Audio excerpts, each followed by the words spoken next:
Okay. At this moment, a man that I know that God is using and will continue to use, who would now speak to us, distinguished Senator Abaribe, who is going to be talking to us on charting a path to growth hinged on positive Igbo values.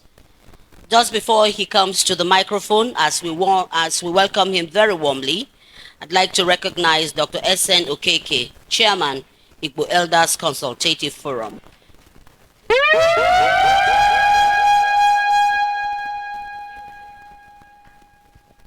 I've been accused that I did not recognize my brother. Is that true? Senator, SP at 37.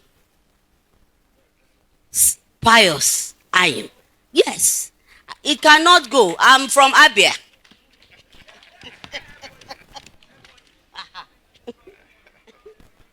Thank you, sir. Thank you, Moji. Good to see you, sir. Happy. Thank you very much, Moji. And let me stand on all the elaborately established protocol which you did. I'm very glad to be here for Nkatandinyom. And you have given me a task. And let me first plead Alukotus this morning that everything I say, just blame it on me. Don't blame it on any other Igbo person. That's number one. Number two, I'm going to say things that are going to be very uncomfortable for us, Ndigbo. And I will wish that you all please bear with me, because sometimes Ndigbo si na aga ekwu eziokwu ga-egwu onye eze na aga ekpuru nkata n'ishi gwa ya okwu. But ọ bụrụ nkata ka mkpugbu a nkata ndị inyom ka ahụ nkata ka anyị bịara. Udo dịrị unu.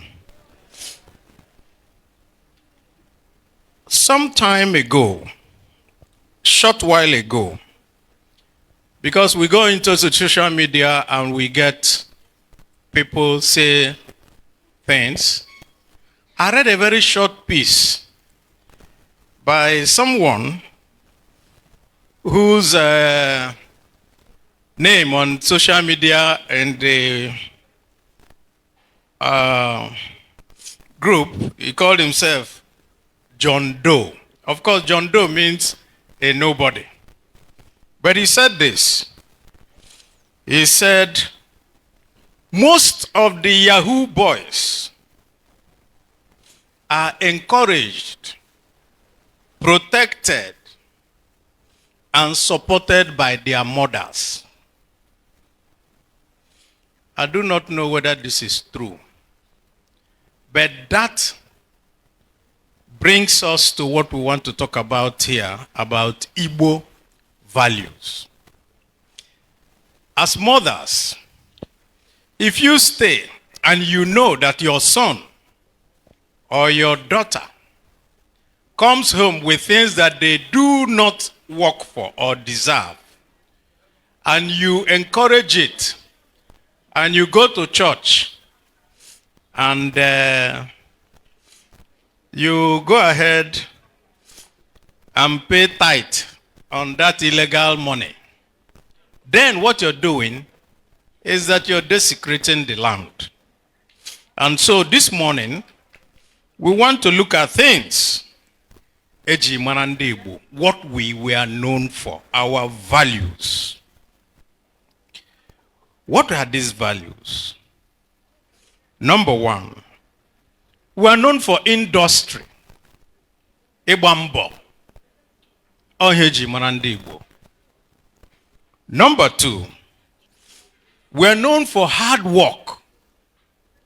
Ọrụ aka. Sometimes I na akpọ ya ọrụ ike. Kama. Today, we are no longer known Because our desire to be better than others has now made it impossible for our youth to follow that path of Onwike. Thirdly, we as Ndigbo, we are known for community and family. Umunna, no munne. That is what we're known for. All the development that happened in Ala-Igbo, when we had that spot of growth between the 1940s and the 1960s, that made the Eastern region the leading economic powerhouse in the world at that time, was from community effort. Umunna. We built schools, we did everything for ourselves. Today, we're finding it that this sense of family and community no longer exists, because this sense of family means that you cannot hurt your brother. That is why Ndigbo Neja say, Onyagala wanne, do not leave your own. Ndigbo were also known as part of our values for respect. Nsoporo. We used to respect people. But like our brother here, Osita Chidoka, pointed out in one of his papers, which I give you credit for, he pointed out to us that today in Ala-Igbo, people indulge in three things. One is Mmebu, because they have the political power or they have the will over you, they oppress you. The other one is Mbare, because they see that they can get away with anything, they insult you and do anything to you. That is what we see in Ala-Igbo. And of course, the third one is Nkare. That is, at every point, they want to show you that they are much bigger. And when people have political power, they use that the most. That is why, when people have political power in Ala-Igbo, instead of doing the road for the community, they will not do it because their enemy is there, or the person who went or who challenged them in the political contest. So these three things, Mmebu, Mbare, and Nkare, are the things that we see in Ala-Igbo today that is giving us a big, big problem. Another value that Ndigbo used to have was amamihe, education and knowledge. Education and knowledge was the fundamental underpinning of the Igbo person. And every one of us strived. That is why, even though the Yoruba got education before us and met the people from the British and all that, we, as Ndigbo, overtook the whole of Nigeria between 1950 and 1960 because everybody strived for education. Zeke pioneered this. He paid for people to be taken abroad to go to school and come back and develop their place. Today, we find that only women want to go to school. Our young men and our youth are more interested in something called a gombute. They want to get rich quick. And that has laid a very, very bad foundation in Igbo land. Lastly, Ndigbo were known as very hospitable and generous. How were more onyinye. We used to take care of our people. And that is why our ethos has always been Onyagala wanne. And the fundamental underpinning of every Igbo person is Ebwebere, Ugobere. And so this hospitality was what made us. If you come to the house of Enyinnaya, he will first bring out nzu, chalk, to put on your hand, and then bring oji, which is the kola nut that we will use to welcome you. So if you go to an Igbo person's house and there's no kola nut, know that you're not welcomed. If he doesn't have, he will plead and make it up with something else. So having known all this that are our values, where are we today? We have a conflict between the traditional Igbo values and this new phenomenon called Egombute. All our youth only want to be rich. And they look at you and they no longer want to follow the path. That path that takes you to go through hard work and striving and education. And you're putting in your intellect to get to where they want to go. What everybody wants to do is to take a shortcut and look for native doctors to give you the things that are going to make you rich. That's why I said I'm going to make some uncomfortable things for us as Ndigbo today. So please forgive me. I have said that today we have a prioritization of wealth over community. This means that the age-old values of community first, before self, has now been eroded. The other one is valuing material possession over education and knowledge. And so you see a very young person, not educated, yet he wants to ride the biggest car and go around and have a lot of people following him behind. And you want to wonder, where do you want to end up? And of course, we find that every time they all end up either in prison or they are killed looking for a shortcut to wealth. This has also affected our Igbo boy system.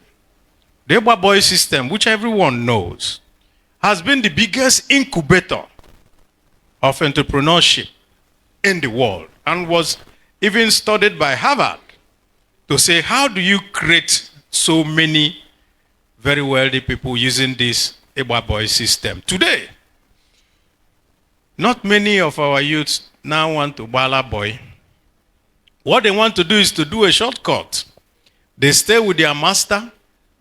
In a short while, they steal their master's money and run away. They don't want to wait so that they will end the course and be given their payoff, which will set them up. Because for us, the Igbo boy system, none of the people who are invested in it or who do it are afraid of creating another millionaire. They're already millionaire. They want to create more. And they don't mind if you are the person. But today, we now have the twin evil. First of the young men no longer being faithful to their masters and all that. And also for some masters who, when the time comes for them to settle their progeny, look for means and avenues of not to do what is already contracted. Thirdly, we now emphasize individual success over collective progress. Prior to this time, at the time we all were going up, we all knew, of course, that there were some leading lights, but everybody was happy. Let the whole Igbo be moving. Right now, all we have are everybody will want to stand on his own. And so when we stay in silos in this way, trying to be individualistic, brilliant, we find that we fail collectively. So when we come together politically, we find it difficult because everybody will say, if not me, I shouldn't be another person. And so today, we have, encompassing all this, the rather very sad part for Ndigbo, where we seek external validation rather than self-contentment. And so our people, instead of waiting and making sure that we are doing things for Ala-Igbo and doing things for ourselves, we want to go and look for somebody from outside to come and tell us who is our leader, who will come and point out to us who are going to make governor, who is going to point out to us who are going to make senator, and so forth. And that is not good for Ala-Igbo. So this impacts on our social values, making us move from the traditional Igbo mindset, from the collective to the individualistic, makes us be more focused on wealth and all the things that are free praise in life, and decrease our emphasis on our traditional values. And so with these few words, I want to suggest a few things for us. And let me also say that this paper that I'm abridging, Nkatandiyom already have it, and so if you want it, they will send it to you. We have to reconcile our values so that we can sustain the development of Ala-Igbo. First, we must have to balance individual success with community well-being. In other words, we must at all times make sure that the community, the Igbo community, our traditional communities, will be far more important than each and every one of us. Second, we must go back to the old values of education. We got to where we were, where we now had the first vice chancellor, in Joko, where we now had all the great people in the past that were making waves in Nigeria through education. Today, we find that nobody emphasizes it that much, and we must go back. And in doing this education, skill acquisition, which we used to have, because I come from Aba, and as much as people were saying Aba made, I can tell you for a fact that at a particular time, all the components that were used in the oil industry in Port Harcourt were fabricated in Aba. Because when they look for the parts, and the parts are not coming on time, they just come to Aba, they fabricate it for them, and then they take it back and it works. We must go back to all those. And we must also remember that we must be humble. Our traditional values have degenerated to such an extent that all that we want to know is big titles on 180 Rora. Agadeji agbachi ụzọ. You know, things that only mean vanity and not for community. We must go back to have respect for our leadership, to have respect for our elders, and also to continue to do the right thing for all our people. Finally, we must go back to promote responsible consumption. I was very happy at the point at which it seemed that the EFCC had helped everybody to curb this aspect of unnecessary show of wealth by spraying all manners of currencies at weddings, at functions and all that, because it now became a big problem for people. And so, people like us, when we attend functions, everybody will be looking up for you to come with bundles, to come and be doing all that. We must go back to responsible consumption. Ndigbo si na ka erie dachi ụzọ adịghị mma n'ahụ.